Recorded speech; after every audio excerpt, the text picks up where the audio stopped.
দীর্ঘ সময় আলোচনা চলছে, বক্তব্য চলছে, অনেক ধৈর্য সহকারে আপনারা বসে আছেন, আপনাদেরকে ধন্যবাদ জানাচ্ছি। দার্জিলিং যুবদল 6 নং, 7 নং, 8 নং ওয়ার্ডে আজকের এই কর্মী সভা সভাপতি ছোট ভাই দার্জিলিং রাজবাড়ির কুটির বিজ্ঞ আইনজীবী এই 17 বছর হাসিনা যে সমস্ত মিথ্যা মামলা, গাড়ি মামলা যুবদল সহ বিএনপি নেতৃবৃন্দ নামে দিয়েছিল, যে মামলায় লড়াই করেছেন আমাদের রাজবাড়ী জেলার সিনিয়র যুগ্ম আহ্বায়ক অ্যাডভোকেট দেকবার হোসেন মনি আপনাদের মাঝে উপস্থিত রয়েছেন। বাংলাদেশ জাতীয় যুবদল রাজবাড়ী জেলার বিপ্লবী যুগ্ম আহ্বায়ক মনোহর হোসেন মিন্টু আপনাদের মাঝে উপস্থিত রয়েছেন। দার্জিলিং যুবদল অত্যন্ত কাছে বাংলাদেশ জাতীয় যুবদল রাজবাড়ী সদর উপজেলার বিপ্লবী আহ্বায়ক, রাজবাড়ী পৌরসভার কাউন্সিলর উপজেলা যুবদলকে সংগঠিত করেছেন সাবেক ছাত্র নেতা ছেলের ছোট ভাই রাজবাড়ী সদর উপজেলা যুবদলের সংগ্রামী সদস্য সচিব মামুনুল ইসলাম রানী আপনাদের মাঝে উপস্থিত রয়েছেন। দার্জিলিং বিএনপির সাবেক সভাপতি আমার জাতীয় বাবা গোলাম মুর্তজা সাহেব আপনাদের মাঝে উপস্থিত রয়েছে। আপনাদের ইউনিয়নের সাবেক সাধারণ সম্পাদক মাহবুব হোসেন লিটন আপনাদের মাঝে উপস্থিত রয়েছে। আপনাদের জাতির কৃতি সন্তান বিশিষ্ট সমাজসেবক আকবর খান উপস্থিত। দার্জিলিং যুবদল এবং অন্যান্য সংগঠনের নেতৃবৃন্দ সবাইকে বাংলাদেশ জাতীয় যুবদল কেন্দ্রীয় নির্বাহী কমিটির পক্ষ থেকে, আব্দুল মুনায়ের মুন্না ভাইয়ের পক্ষ থেকে, নুরুল ইসলাম লাল ভাইয়ের পক্ষ থেকে, খেলদার পক্ষ থেকে, আমাদের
দিয়েছেন।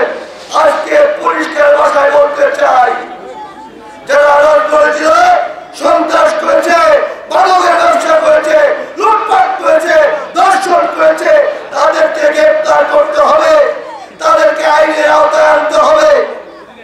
নাহলে আমরা বুঝে দেব আপনারা ভারতের দালাল, শেখ হাসিনার পিতাত্তা, ভারতের দালাল এবং শেখ হাসিনার পিতাত্তা এর রাজনীতি করা এবং ষড়যন্ত্র করার কোনো সুযোগ বাংলাদেশ জাতীয় সুযোগ দিবে না। ভারতের দালালেরা হুঁশিয়ার সাবধান, হুঁশিয়ার সাবধান, ভারতের দালালেরা, ভারতের দালালেরা হুঁশিয়ার সাবধান।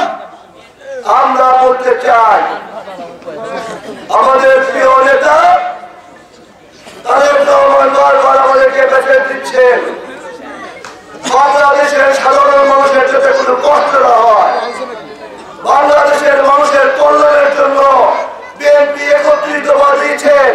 একত্রিত হওয়ার মধ্যে বিএনপি অন্যায় আমরা ক্ষমতায় যাব। আমরা মানুষের ভালোবাসায় বাংলাদেশের মানুষের পাশে থেকে বিএনপি তার রাজনৈতিক কর্মসূচি করতে চায়। আজকে সেই কর্মসূচি হবে বাংলাদেশের মানুষের জন্য, সার্বভৌমত্ব রক্ষার জন্য, গণতন্ত্রকে পুনঃপ্রতিষ্ঠা করার জন্য। আমরা বলছি গণতন্ত্রকে ফিরিয়ে দেব। আমার নেতা তারেক রহমান বলেছে আমরা গণতন্ত্রকে ফিরে দিতে চাই।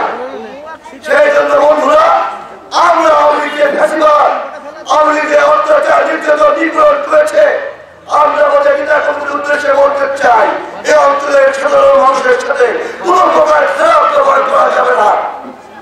এই অঞ্চলের মানুষকে ভালোবাসতে হবে। এই অঞ্চলের মানুষকে শহীদ প্রেসিডেন্ট জিয়া রহমানের আদর্শের কথা বলতে হবে। এই অঞ্চলের মানুষকে আদিবাসী দেশনেত্রী এবং খালেদা জিয়ার কথা বলতে হবে। দেশনেত্রী এবং খালেদা জিয়া 2009 সালের নির্বাচনে আপনাদেরকে বলেছিল এবং বিএনপি স্লোগান দিয়েছিল, নির্বাচনে সেই স্লোগান ছিল দেশনেত্রীর স্লোগান, দেশ বাঁচাও মানুষ বাঁচাও।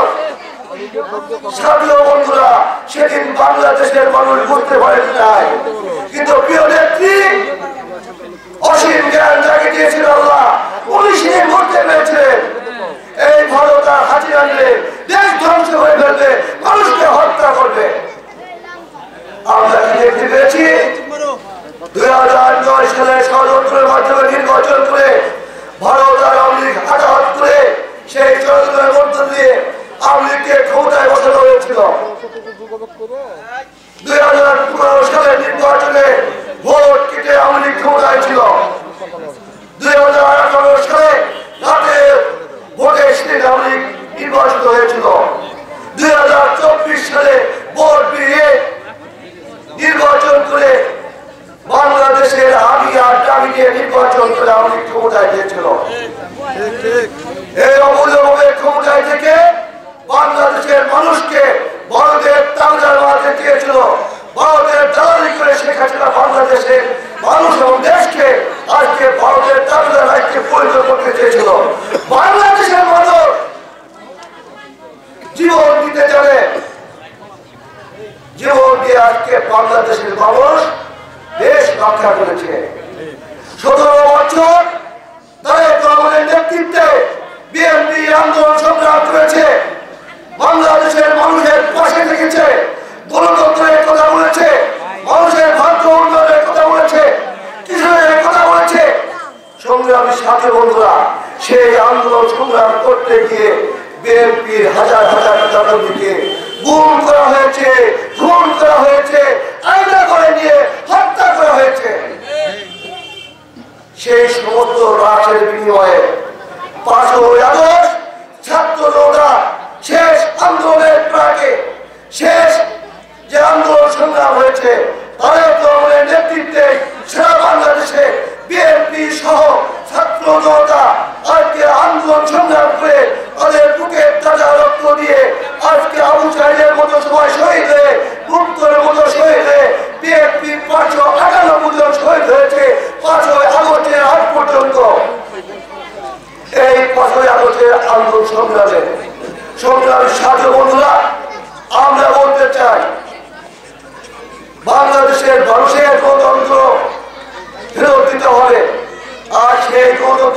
ওঠার মতো একটাই পথ রয়েছে, নির্বাচন। তাই বর্তমান অন্তর্বর্তীকালীন সরকারের কাছে আমরা বলতে চাই, অবিলম্বে বাংলাদেশের মানুষকে নির্বাচন দিয়ে গণতন্ত্রকে ফেরত দিতে হবে। তাই সাথী বন্ধুরা, আপনাদেরকে বলে আগামী নির্বাচন হবে, আপনাদের ভোটে নির্বাচন হবে। আগামী নির্বাচনে আপনারা সাধারণ মানুষ ভোট দিতে পারবেন। আগামী নির্বাচনে শেখ হাসিনা নির্বাচন হবে না, আগামী নির্বাচনে নির্বাচন হবে না, আগামী নির্বাচনে রাতের ভোট হবে না, আগামী নির্বাচনে সন্ত্রাসীদের ভোট হবে না, আগামী নির্বাচন হবে গণতন্ত্র রক্ষা নির্বাচন। সেই নির্বাচনে বাংলাদেশের সমস্ত মানুষ, একজন সাধারণ মানুষ তার ভোট দিতে পারবে। সেই আত্মসংগ্রামী বিএনপি দীর্ঘ সময় করছে। তাই সাথী বন্ধুরা, আগামী নির্বাচনে আপনারা মানুষের পাশে থাকবেন, মানুষের কল্যাণকর কাজ করবেন, মানুষের সেবা করবেন, মানুষ আপনাদেরকে ভোট দিবে। আমরা সন্ত্রাসীদেরকে সেই ভোটের মধ্যে বিজয় হওয়ার পর বাংলাদেশে চুরি হাসিনাকে বাংলাদেশে ফিরে এনে বাংলাদেশের মাটিতে বিচার করা হবে। সংগ্রামী সাথী বন্ধুরা, আওয়ামী লীগের এই ইউনিয়নের যারা আছেন চুপচাপ থাকেন, কোন প্রকার উৎসাহী দেওয়ার চেষ্টা করবেন না।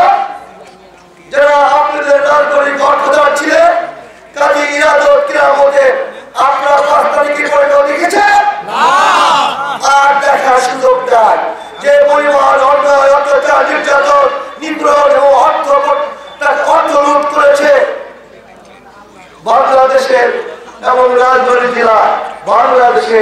এই আওয়ামী লীগকে আজ সহজ ভাবে ফেরত আসার কোনো সুযোগ দেয়।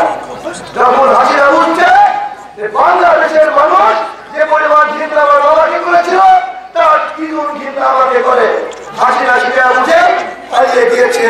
কোথায় গিয়েছে? পার্শ্ববর্তী ষড়যন্ত্রকারী রাষ্ট্র ভারতের মোদির কাছে গিয়েছে। প্রধানমন্ত্রী, অর্থমন্ত্রী কি বলেছিলেন? স্বামী স্ত্রী সম্পর্ক। এটা কিন্তু কি বলে না, মোদির বিছানা, শেখ হাসিনার ঠিকানা, খুনি হাসিনার ঠিকানা, মোদির বিছানা, মোদির বিছানা, খুনি হাসিনার ঠিকানা। আমার প্রিয় নেত্রী খালেদা জিয়া, তারেক রহমান এবং বিএনপি কিন্তু বলে না স্বামী স্ত্রীর সম্পর্ক। আওয়ামী লীগের মন্ত্রী বলেছিল, কারণ ওই তো জানে ওদের নেত্রীর কি চরিত্র, খুবই ভালোভাবে বুঝতে পারছিল, সেইগুলা বলেছেন। তাই আমরা বলতে চাই, আগামী দিনে সন্ত্রাসবিধি, মানববিধি সুন্দর একটি রাষ্ট্র হবে। সেই রাষ্ট্র নেতৃত্ব দিলেন জাতীয়বাদী দল তারেক রহমানের নেতৃত্বে বাংলাদেশে আবারও গণতন্ত্র ফেরত আসবে। বাংলাদেশের আগামী দিনে প্রধানমন্ত্রী হবেন আমাদের প্রিয় নেতা তারেক রহমান। সবাইকে আগামী দিনে তারপরে একটা শুনে আমাদের এই অঞ্চলের মামাটি মানুষের নেতা, এই অঞ্চলের দীর্ঘদিনের মানুষের সেবা করে এবং মানুষের পাশে থাকে। সকাল 9টা থেকে রাত 3টা পর্যন্ত এই অঞ্চলের সাধারণ মানুষের, জনগণের মানুষের সার্বক্ষণিক সেবা দেন। তাদের কথা মন দিয়ে শোনে এই অঞ্চলের মামাটি মানুষের নেতা আমাদের প্রিয় নেতা আলিমাল মাহমুদ খাইয়ম। আপনারা তাকে আগামী নির্বাচনে ভোট নির্বাচিত করবেন। এই আহ্বান দেখে আপনাদের জাতীয় সভাপতি